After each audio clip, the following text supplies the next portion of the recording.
win their second straight Stanley Cup. I hope y'all remember this feeling, because it wasn't a good one. This one hurt.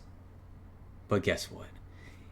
It's playoff times, and we got a chance to get our redemption, get our revenge, turn this thing around and make another run for it. What's good, everybody? Let's talk some Tampa sports.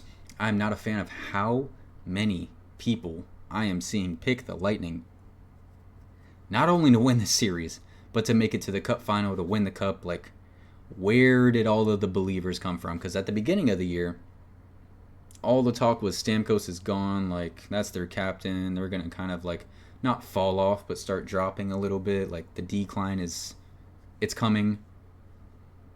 It didn't.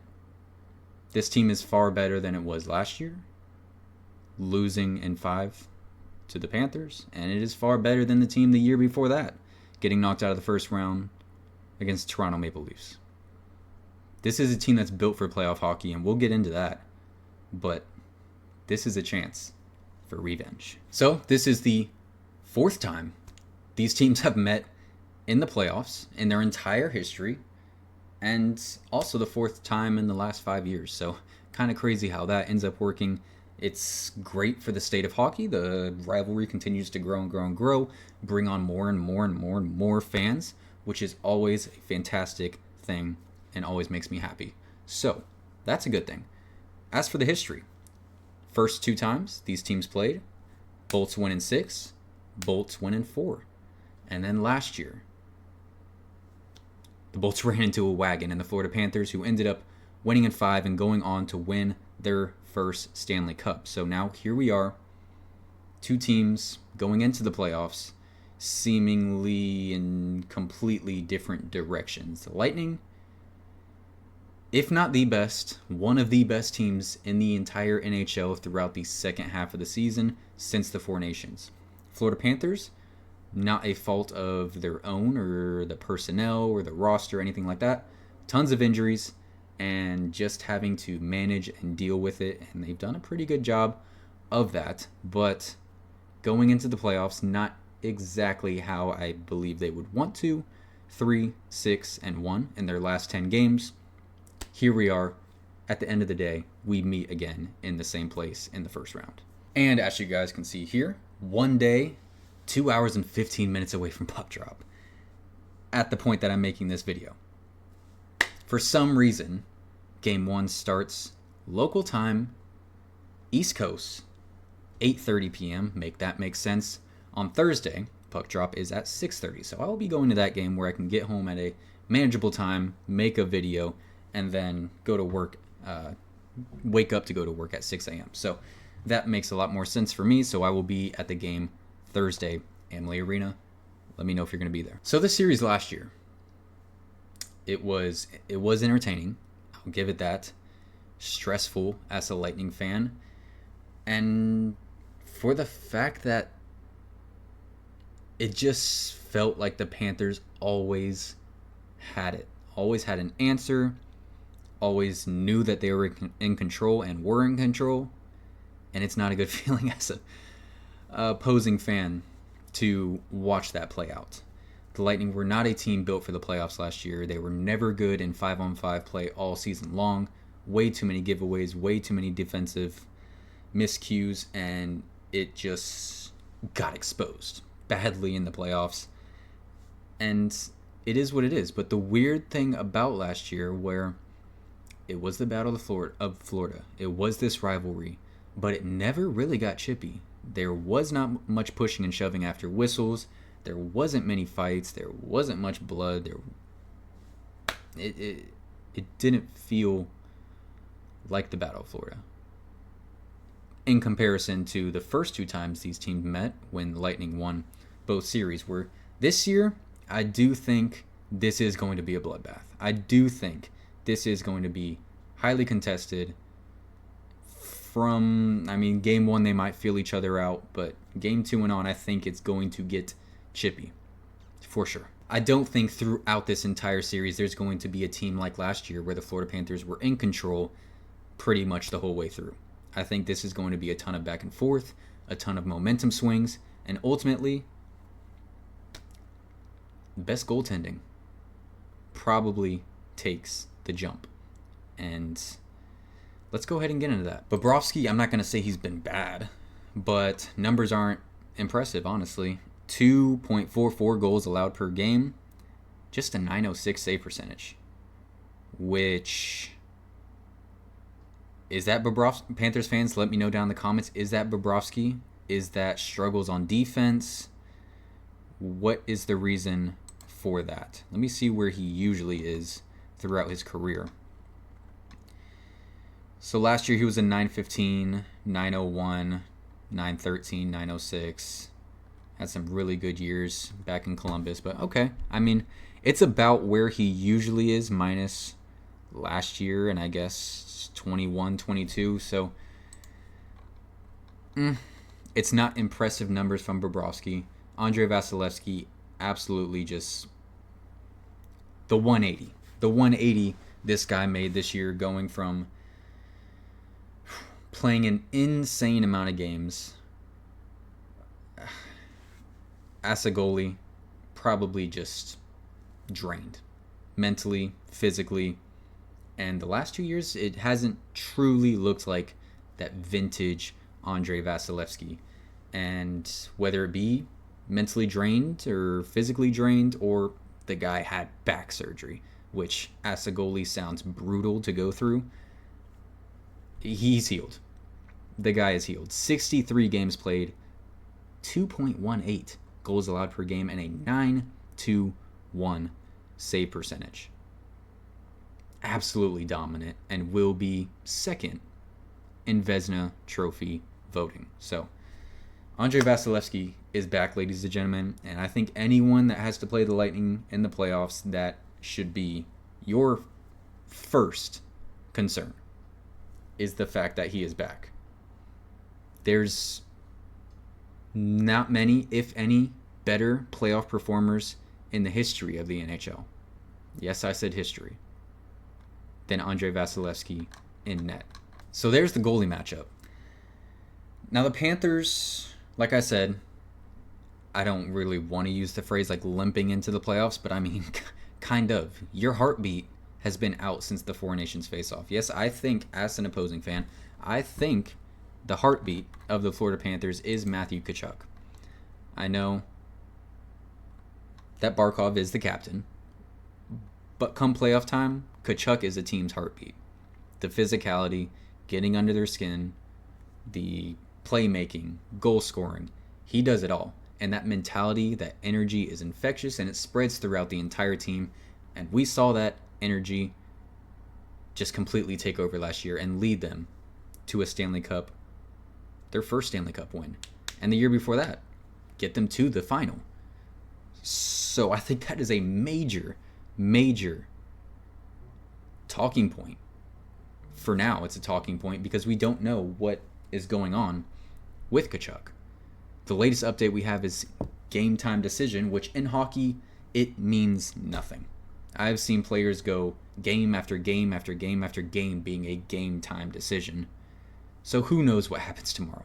If Tkachuk plays, that's great for Panthers fans, terrible for Lightning fans, because that guy is a menace to society. So for the Florida Panthers and their leading points getters and goal scorers, Reinhart leads the way and actually is the only player on the team with more than 30 goals at 39. Your second leading goal scorer for the Florida Panthers is Sam Bennett, 25. Marchand has 23, but I believe he's only scored one goal since the trade deadline with the Florida Panthers. Tkachuk has 22. He obviously would have gotten over 30 if he kept playing. For Hagee, a bit of a down year at 20. Barkov, 20. But he gives you everything, not just goal scoring. Lundell, 17. Rodriguez, 15. 15, 12, 12. So it's there's a lot of depth on the team.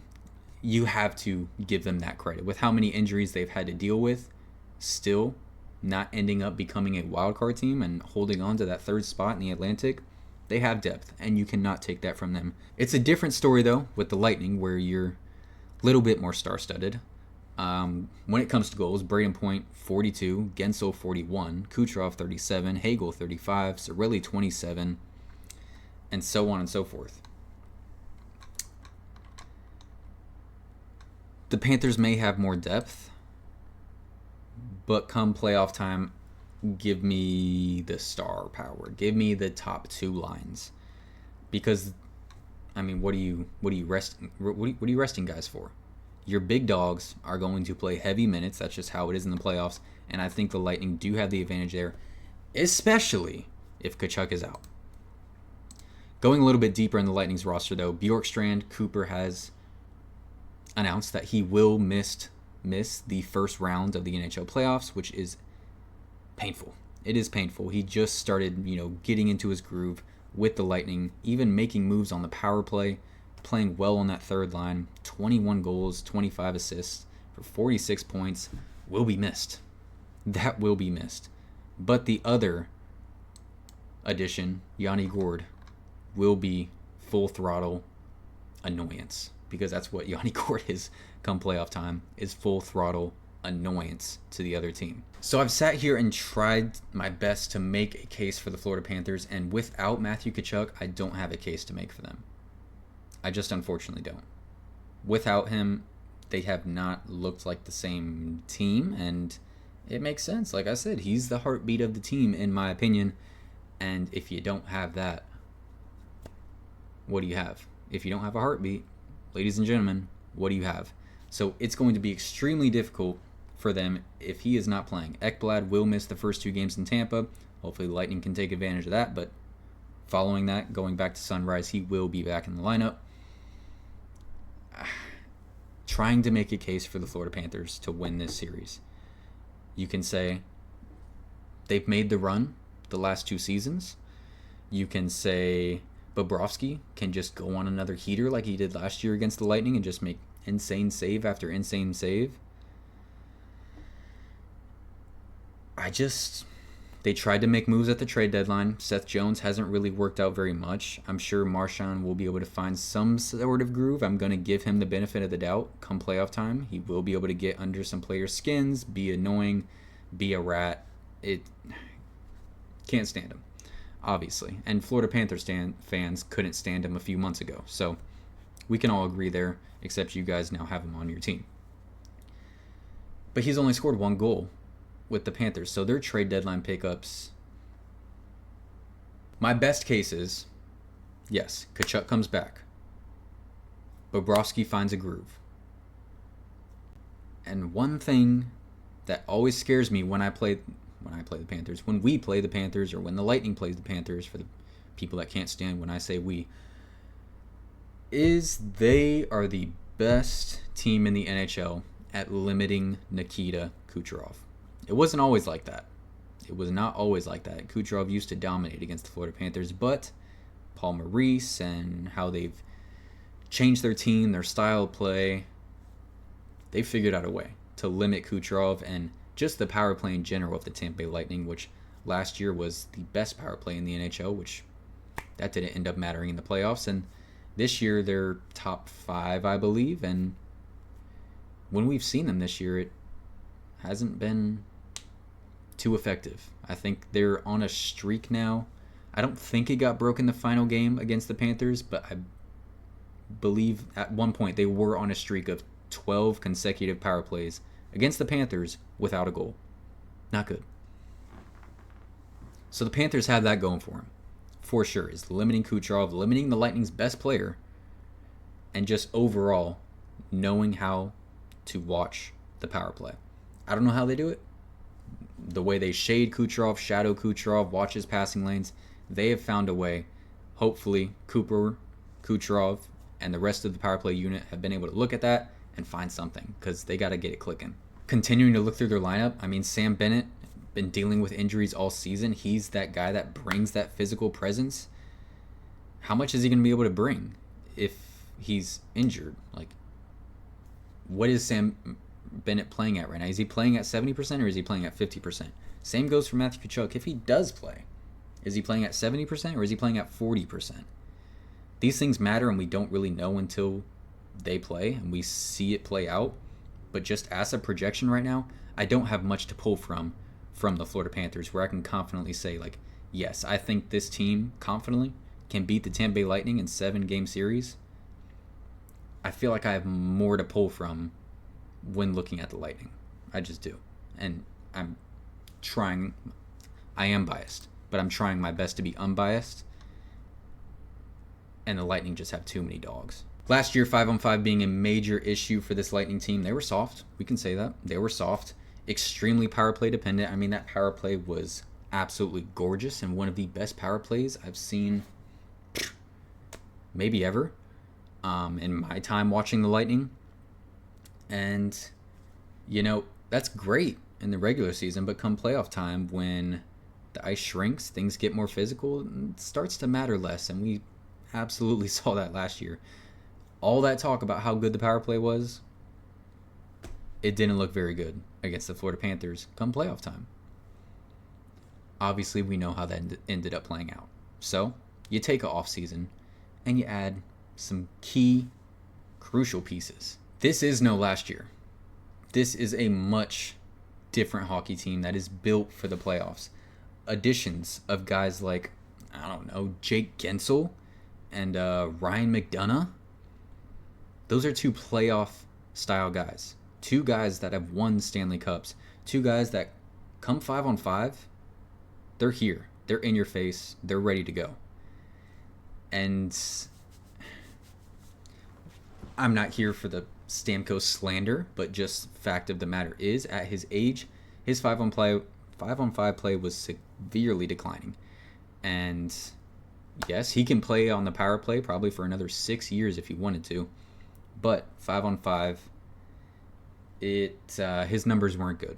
And replacing that with a guy like Gensel, whose numbers 5-on-5 are fantastic, being able to play defensively with his stick and get back and do all the things he needs to do, it makes a big difference. A leader like Ryan McDonough, who has the best plus-minus in the entire NHL, tons of playoff experience. Like, chat, is this good? It sounds good. Here's the numbers to back it up. The Lightning as a whole are second in the entire NHL in plus-minus. They are first in goals for in the entire NHL. They are third in goals against in the entire NHL. This is a team, 5-on-5, built with the playoffs in mind, with additions like that. You can throw Moser in there as well, and a couple other guys, Yanni Gourde.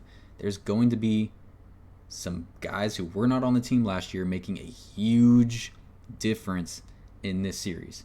And if any of this leads you to believe that, maybe they're not that good on special teams anymore, well, they are 6th best in the entire NHL on the kill, and they are 5th best on the power play. So borderline top 5, both sides of special teams.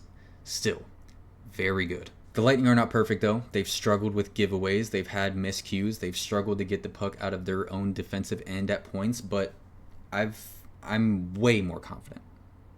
Way more confident in this team than I am in the team that lost to the Panthers and the team that lost to the Maple Leafs the last 2 years. And I see this team making a run. I do. I don't think I said that about the team last year. I think I said they would beat the Panthers because I'm a little biased, but I never said I see this team truly making a run. And this team, I see them making a run.